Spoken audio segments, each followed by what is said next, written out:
Okay, so you know you want to move to Florida, but you're just not sure whether it should be Central Florida here in Orlando or if you want to go to Jacksonville. So in this video, I'm going to cover the biggest differences between the two and which one you think might be a better fit for you in your situation. And stay to the end, I'll give you my #1 difference between both locations that might actually make you really consider one or the other. Let's go.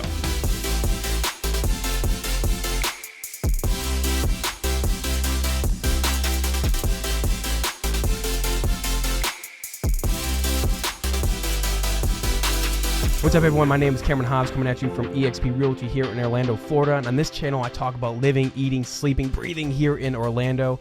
And if you want to know more about living in Orlando, don't forget to hit like, subscribe, so that way you can be notified every time we drop a new video. And so me and the team are always getting reach outs, days, nights, weekends, about people looking to make that move to Orlando. We absolutely love it. So if that's you, whether you're on the fence, you just want to have an honest conversation, or if you're already making that move and you're like, let's go. Send us a call, text, email, whatever you have to do. We have your back when it comes to moving to Orlando, Florida. It's what we do. We absolutely love it. So getting into the video. So Orlando, Jacksonville, two big cities here in Florida. And undoubtedly, if someone's like, I'm going to Florida, it's going to be one of their choices that they're going to be like, man, like, should I weigh? Like, what are the differences between both places? And should I make that move out here to Orlando or Jacksonville? All right, the first thing I tell everyone when it comes to living in Orlando and Jacksonville is cost of living. So Orlando generally is going to be about 6% more expensive when it comes to cost of living, and that's comparing wages to cost of homes, gas, taxes, everything. So Jacksonville is going to be a cheaper place to live on average, not by much, by a little bit, and that's coming from salary.com. So they got a good idea of overall the cost of living, and they're comparing definitely the wages compared to cost of everything else. Now, that being said, it's, they're two different locations completely when it comes to living in Florida. Jacksonville is on the Atlantic coast, and Orlando is landlocked here in Central Florida. So, big thing, if you're a beach person, obviously Orlando might not even be on your list at all, because it's an hour to over an hour, depending on how deep into Orlando you live, from any coast, whether Atlantic or Gulf. Now, the cool thing about Orlando is you are between the Atlantic and the Gulf. Daytona, Tampa. So that's a cool thing about it. Now with Jacksonville, you have 22 miles of beaches that are public, super family friendly, I think. So, if you really love that East Coast vibe, being on the Atlantic, then that could be a really great option for you. I mean, there's definitely no lie about that. So Jacksonville definitely, can have that, the whole beachfront and everything like that. Tampa can definitely get a little more crowded, I feel like, sometimes, because the beaches, are more tucked away sometimes and things like that.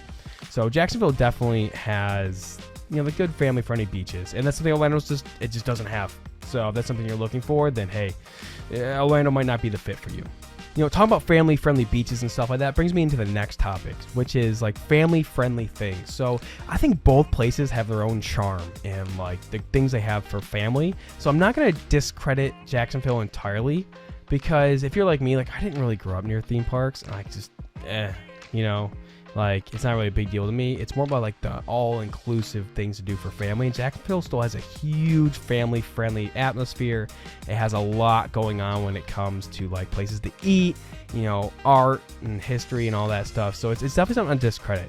Obviously, though, here in Central Florida, this is theme park central. Disney World, Legoland, it's gonna be Peppa Pig Land, and SeaWorld, and all multiple water parks. This is the place. If you love theme parks, holy cow, you can get country living and still be close to theme parks. So this is definitely a big thing that Jacksonville it's just not going to have in my book. So if you're really big into my wife, Disney nut over here, Orlando is the perfect spot to meet both worlds. But Jacksonville, it still has a lot of family things to do, so I don't really discredit it. It's just something that it depends on the type of person you are. If you're really obsessed with theme parks and you think it needs to be a part of your life or you will die, Orlando and Central Florida in general is gonna be that place. Jacksonville, though, beaches, outdoor adventure, it still has tons of things that are awesome. Now, one thing that I think everyone looks at, discredit, Orlando theme parks, all these things to do. They think Orlando's too touristy.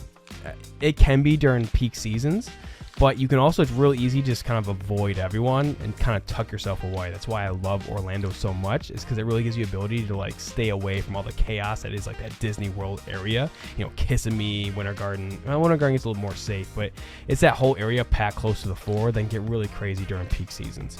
Now with Jacksonville, it actually has a lot of deep history and art culture and like really great restaurants and stuff like that. So, you know, it still has a ton of stuff to do. But one thing I will note, you know, going back into the cost of living thing with Jacksonville that I've noticed looking at, you know, when you look at crime rates, is like North Jacksonville tends to be like a pretty dangerous place to be. Obviously, it's always the, you know, what specific area you're living in.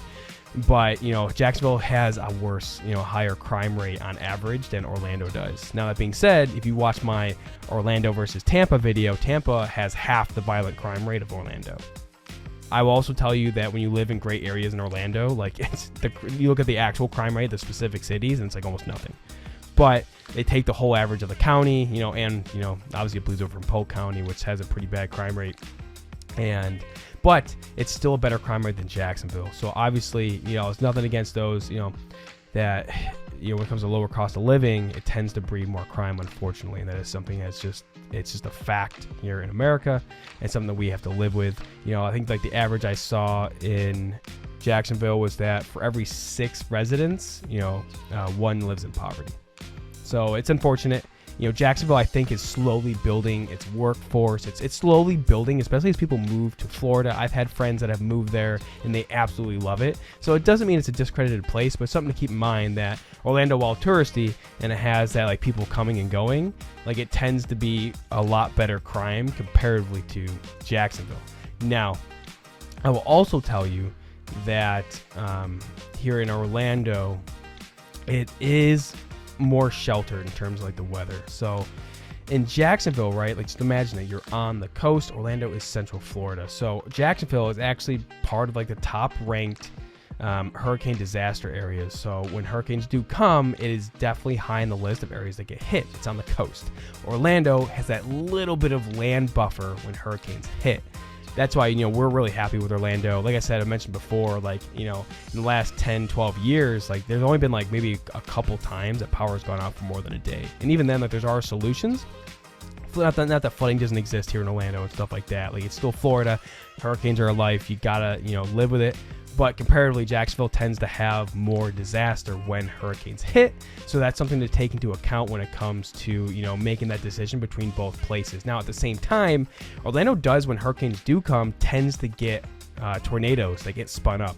Now, it might not be like the Midwest category 5 or whatever the categories are for tornadoes, but might not be like Midwest level. But when hurricanes do come, Orlando, because it is in the center, tends to have tornadoes that do come up.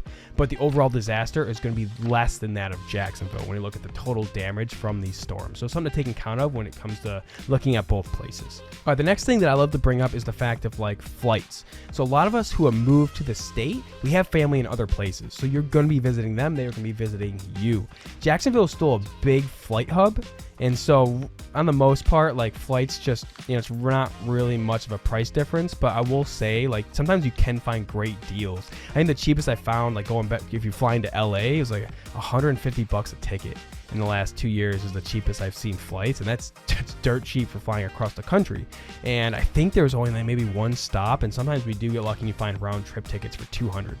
But that being said, Jacksonville still has those good prices that come up, but I will say Florida being such a high tourist destination, all the airlines have flights coming here. So you have a lot of options between different airlines, a lot of options when it comes to pricing, and it's definitely something to consider if you're looking to travel back and forth, or have people come to see you, or maybe you have a job that travels a lot, like Orlando, but you have the ability to live wherever. Orlando really has that. I do love their flight options because the airport's not too crazy. I think it's pretty standard. You know, typical airport craziness.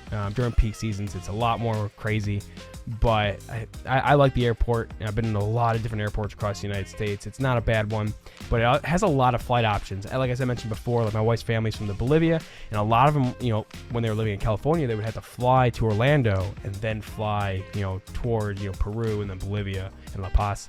But now being in Orlando, they're cutting a whole leg of their trip off, and overall, it saves them a lot of money when traveling out of country to go to those places. So you'd be surprised that this might actually be a great place to save some money when it comes to flights compared compared to Jacksonville. So Jacksonville, obviously, most likely for international flights, will go to Orlando than elsewhere. It all depends where you're going, and obviously it doesn't mean every location is going to be through Orlando. It's just something to think about between both places if that's something that's really big on your mind. I know for us it was when we chose Orlando. All right, so the last thing I want to bring up between both places is, and it's something I have noticed between visiting both places, is Orlando tends to be way more diverse. And I don't have the exact stats right now in front of me, and I'm not going to say it is more diverse. Like, that's not the point of this, but it is a very open city to me. Not that Jacksonville isn't. Obviously there's the good and the bad areas, but overall, like, I don't care what culture, race you are. Orlando, because it is a vacation spot, a lot of people, most people, they have vacationed here, and then they're like, wow, I really love it here. I'm going to live and stay. So United Kingdom, Asian countries, Canada, Hispanic countries, a lot of people have just moved here, and they're just really open for the most part. Like, there's always gonna be the good and the bad. I mean, come on, we're humans. There's always gonna be bad people, but overall, like, especially clients who have moved out here really have enjoyed how diverse it is, the culture. Like, there's still a lot of things going on. I mean, my wife is super ecstatic. Obviously, there's a huge Hispanic culture out here too, with her being Hispanic, and it's a fun thing to be a part of. Orlando being touristy, some people don't like it, but if aside from that, that also generates a lot of culture that comes into the city, and it gives a lot more opportunity, a lot more diversity of people to live with. So overall, those are the all biggest differences I have between both locations. Overall, I think Central Florida is an awesome place, so I'm a little biased on that. But everyone who's moved to Jacksonville, they haven't hated it. So it really comes down to what you want as a family. I think Orlando has the ability to get the city feel and the amenities and theme parks and all that stuff, but you can also live as far as away you want from the city, still be relatively close to all the theme parks, and you live in the country, you have a farm. So it's that flexibility and the slight sheltering from the storms, I think, gives Orlando definitely a leg up in this. But at the same time, Jacksonville's on the beach. That lower cost of living, if you're able to get into a great area, could be a benefit for you. And you're like, look, I can actually get more up there than I do down here. And the whole hurricane thing, like, that's irrelevant to me because, like, I'm okay with it. So it's really, those are the biggest differences, and it's really up to you to decide between both locations. But if you are thinking about making the move out here, or you're still weighing between both locations, like, reach out, give us a call, text, email. We love having this conversation with people because we've made the good decisions. We've also made a lot of bad decisions when moving out here as a team collectively, and we love helping people work through those and kind of making sure they create the best plan and make the right decision. Like, we're not afraid to tell you how it is and tell you, like, hey, I don't think this is the right area for you. Like, have you heard of this city or this area? And oh no, I haven't. It's like, look, take a look at it. We have connections all across Florida, and we're happy to help you make the right decision for you and your family. So I hope you enjoyed the video, and without that, I will see you in the next one.